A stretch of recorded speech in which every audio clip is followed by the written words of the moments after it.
So India has finally striked on Pakistan's terrorist locations, and they have also explicitly mentioned that none of the Pakistani military establishments were targeted in these attacks, and they were very surgical in nature. The only positive here is that India is giving out signs that they do not want this conflict to escalate any further, but I'll come back to that a little later. What are the implications of this attack on markets? See, the markets have a very simple way of reacting to news. If the news is worse than it was expected, the markets will go down. If the news is good but not as good as they expected, the markets will again go down.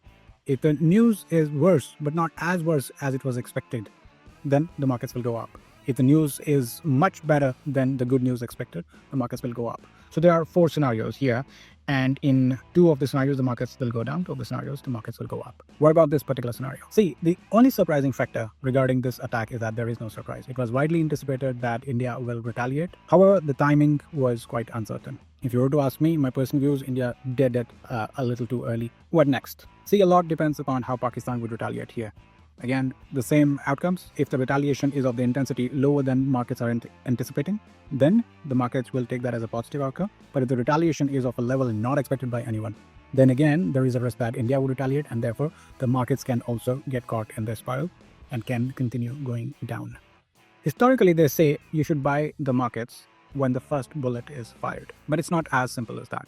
I don't think there would be many buyers today in the markets, but who knows? Maybe markets will take that as a positive or as an end of the conflict, and they would just buy the stocks today itself, and you would see the Nifty index closing in green. Or they might look at it as the beginning of a bigger conflict, and therefore the markets can keep spiraling down. By the time you're going to watch this video, most likely we would already know how the markets have reacted. So for today, I'm not going to be a buyer. But if you say that my view is 3 to 5 years, what should I do? Because I couldn't buy the dip last time when the markets dropped. Should I buy now? See, if your view is 3 to 5 years, then of course you can consider buying some of the stocks and even Nifty 50 ETF, because nobody is expecting that this would turn into a full-blown war between the two countries.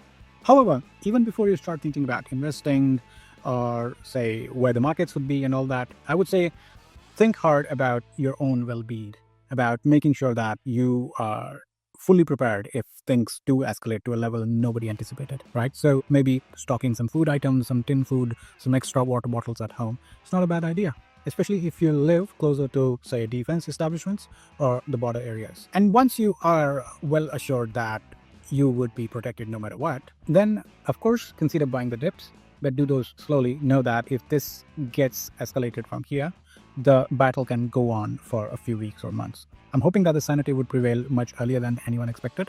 Maybe today it's so, but who knows? So be a little more careful, do not aggressively chase any dips, and of course, stay safe.